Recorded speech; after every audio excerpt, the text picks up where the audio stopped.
Nome, Tisque Reis. Tisque Reis, é o nome artístico. Nome artístico. Infelizmente, nome artístico. Gostaria que fosse meu nome. Como é o seu nome? Meu nome é Henrique dos Reis. E como surgiu o Tisque? O Tisque surgiu por causa de uma brincadeira, que inclusive também é um dos motivos de eu estar atuando hoje. Quando eu jogava RPG, quando eu tinha uns 13, 14 anos, RPG de mesa.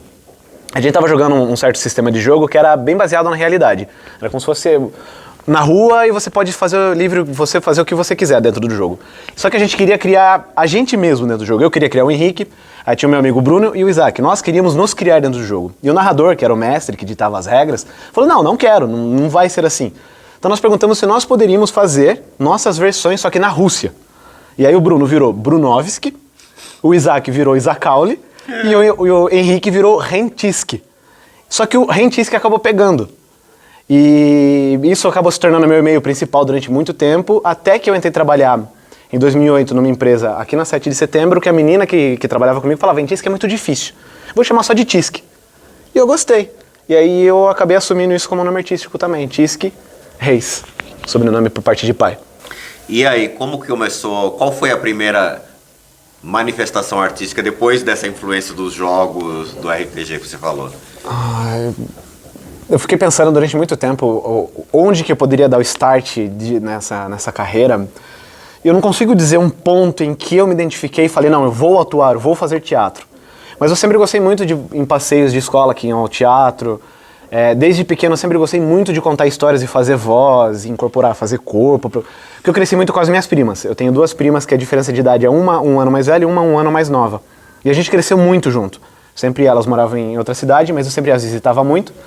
E a gente criava muita coisa. E uma das primeiras lembranças que eu tenho da gente criar algum personagem junto é porque em 97 lançou o jogo 007 contra GoldenEye.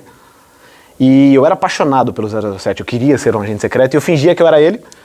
Uma das minhas primas era a mocinha e a outra era a vilã. E a gente brincava que a gente estava nas missões, em estações espaciais e fazendo todas as missões que tinha o 007. E eu lembrava de fazer o corpo, de usar objetos como se fosse uma arma. E eu acho que é o primeiro momento que eu fingi ser alguém, que eu tentei ser um personagem.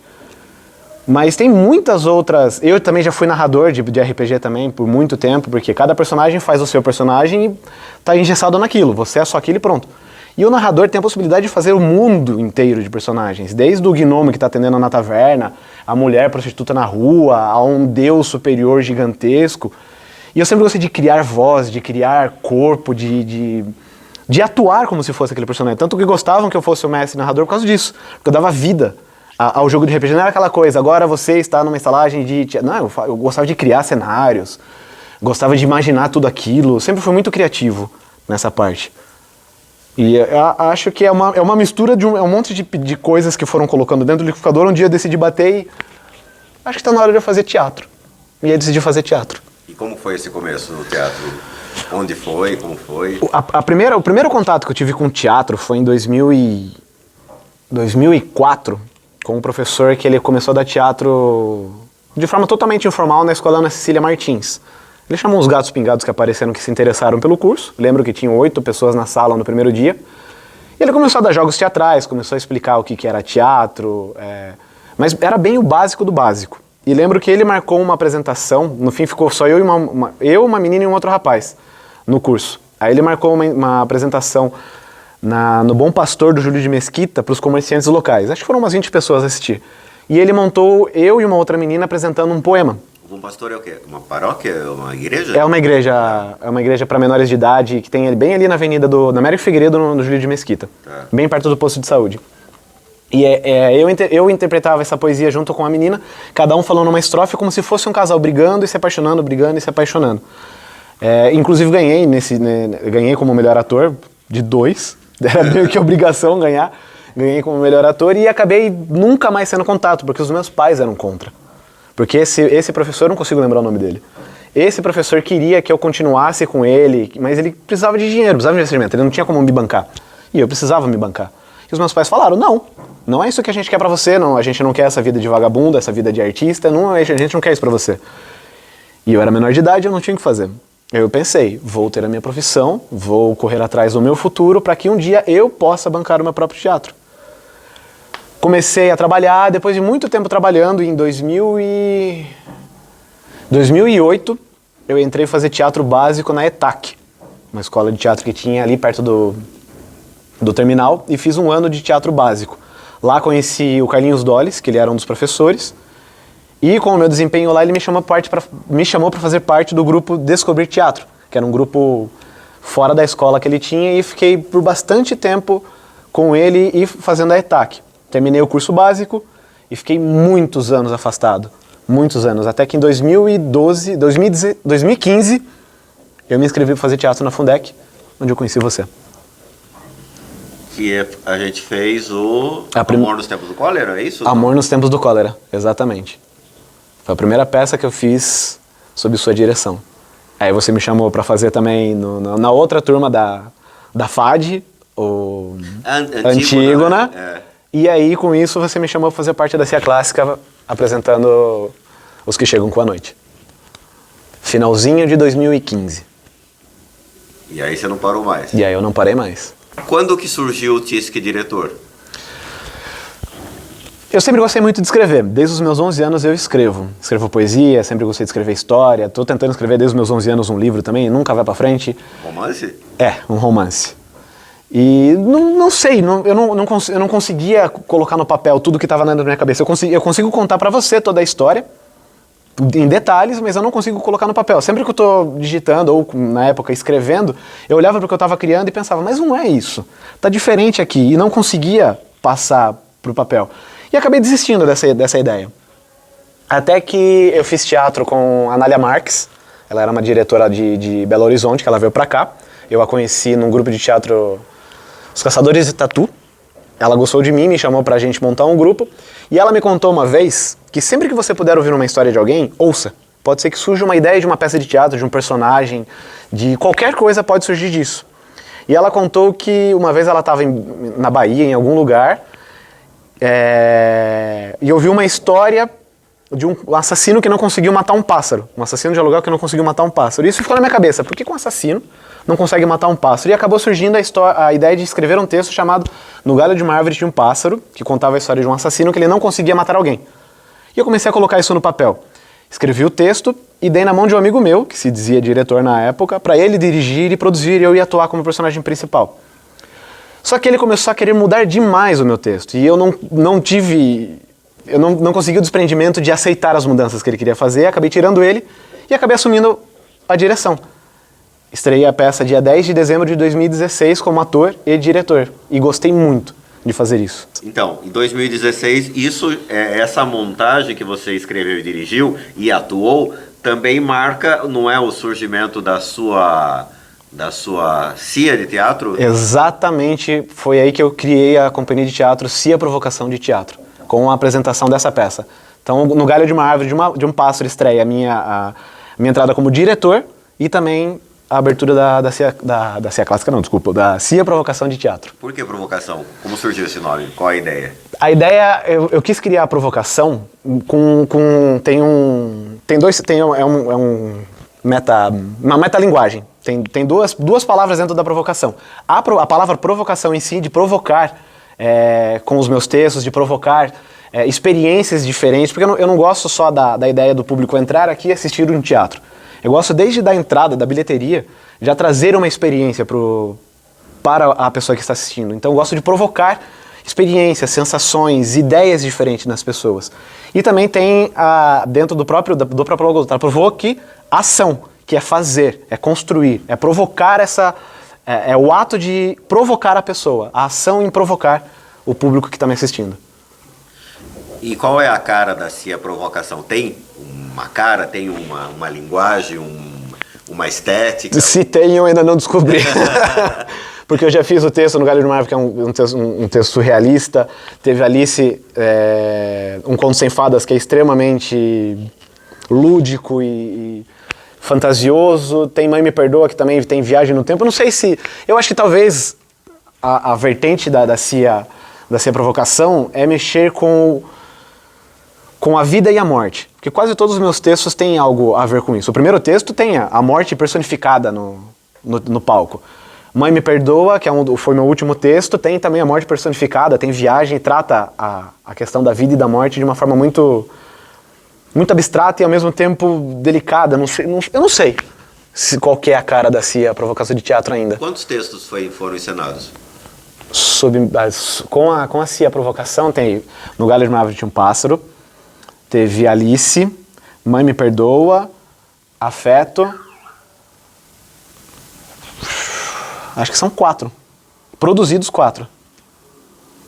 A pandemia interrompeu algum? Interrompeu um longa-metragem que eu estava querendo produzir. Interrompeu um longa-metragem chamado A Última Estação, que era um texto que surgiu de uma oficina de teatro da CIA Clássica. Nós começamos a ensaiar a peça, porque era uma criação coletiva. Todo mundo trazia ideias do que poderiam ser. E no meio do processo eu acabei encontrando o texto no qual eu me baseei, o Alice, um Conto Sem Fadas, que é a história original da Alice, de que ela está presa no manicômio. Eu decidi trazer isso pro elenco e a gente acabou tirando a Última Estação. Mas a Última Estação, o texto estava pronto, já tudo decidido, produzido para ser filmado, e a pandemia, infelizmente, acabou tirando a possibilidade de filmá-lo. Mas o Alice você também fez uma versão em vídeo, não é? Fiz um média-metragem, porque não é curto para ser um curto e não é longo o suficiente para ser um longa, tem 40 minutos. Mas sim, eu peguei pedaços da peça de teatro Alice, um Conto Sem Fadas, e produzi o audiovisual dele, arrancando personagens, cenas, reduzindo bastante o conteúdo. Mas foi pela CIA Provocação? Foi pela CIA Provocação. Com o mesmo elenco? Da montagem? Não, teve 2 alterações. É porque eu fiz com o elenco original da peça, tinham 18 atores, contando a parte técnica. No filme foram 6, o Chapeleiro, a Lebre, as 2 Alices e o gato. Foram 5, foram só 5. E eu tive que mudar a Alice, a atriz principal, e tive que mudar também o personagem que fazia o gato. No teatro, você atua, escreve e dirige. Tá certo que eu sou a pessoa menos indicada para perguntar isso, por que disso? Mas por quê? Eu ouvi uma pessoa que eu gosto muito dizer que se ninguém vai me chamar para fazer, eu mesmo vou fazer. E já que Sorocaba é uma cidade meio limitada em termos de cultura teatral, eu decidi eu mesmo vou dirigir, eu mesmo vou escrever o que eu quero e eu mesmo vou atuar onde eu quero. Acho que é meio que uma forma de liberdade, uma forma de rebeldia, talvez, já que ninguém me chama, eu vou fazer tudo isso. Ninguém vai me chamar para escrever, então eu vou escrever. Ninguém vai me chamar para atuar, então eu atuo. Ninguém vai me chamar para dirigir, eu mesmo vou dirigir. Eu acho que é a vontade de fazer. E como que você vê a obra desses 3 personagens? O autor, o ator, o diretor? Eu não sei. Tem um distanciamento? Não tem. Eu não consigo ainda ser o diretor, ser só a pessoa que escreveu, esqueço do texto, ser o ator e fazer o texto e ser o diretor sem pensar no ator. Eu não consigo ainda. Eu acho que eu mesclo tudo e ao mesmo tempo que eu estou sendo diretor, eu estou atuando. Aí quando eu estou atuando, eu quero dirigir os outros em cena. Quando eu já escrevo pensando no que eu vou fazer com aquele personagem. Ainda não tenho esse desprendimento de separar e segmentar cada uma das coisas. O diretor só vai dirigir, o ator só vai... Não consigo ainda. Vou pro palco e levo a bagagem completa para dentro do palco. E qual é a missão do TISC na arte? É uma pergunta difícil. Missão do TISC na arte. Uma coisa que eu gosto muito com os meus textos, se eu consigo responder sua pergunta com isso. Uma coisa que eu gosto muito dos meus textos, que eu quero colocar nos meus textos, é fazer o público sair daqui pensando em alguma coisa. Para cada pessoa eu quero tentar deixar uma mensagem. Com cada texto meu eu tentei deixar uma mensagem diferente. Ela se identificar com o questionamento de um personagem, com o conflito de um personagem. Eu quero provocar a pessoa para que ela saia daqui provocada. Que ela saia daqui pensando naquilo que ela assistiu, naquilo que ela ouviu. Sobre a morte, sobre a vida, sobre uma situação que aquele personagem enfrentou que ela pode colocar na vida dela.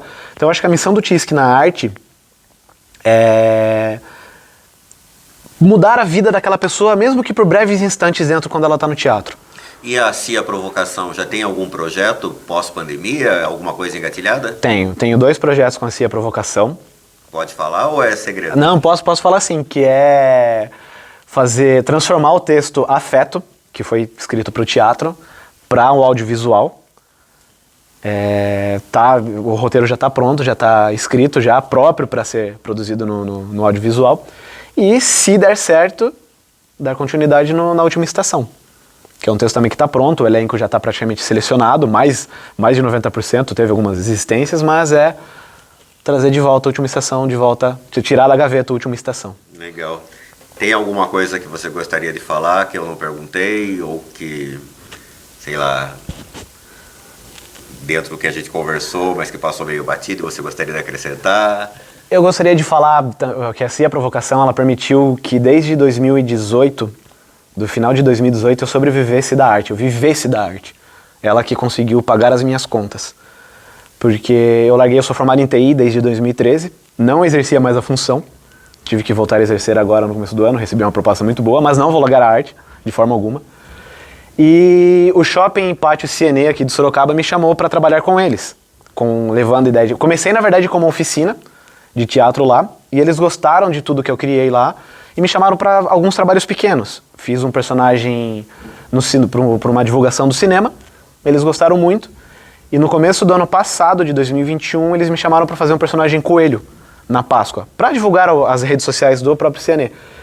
E o personagem fez bastante sucesso, gostaram muito do personagem, principalmente os lojistas, porque trouxe uma visibilidade muito maior para eles estavam totalmente fechados, vendendo apenas pelas redes sociais. E o personagem coelho Jericó trouxe... Tinha o nome, tinha trejeito, tinha tudo. E o Jericó trouxe visibilidade para eles. E eles começaram a pedir mais pro Cienê. E aí disso, muitos outros personagens foram criados. Eu fiz a Dona Amélia no Dia das Mães. Eu fiz o Cupido pro dia dos Namorados.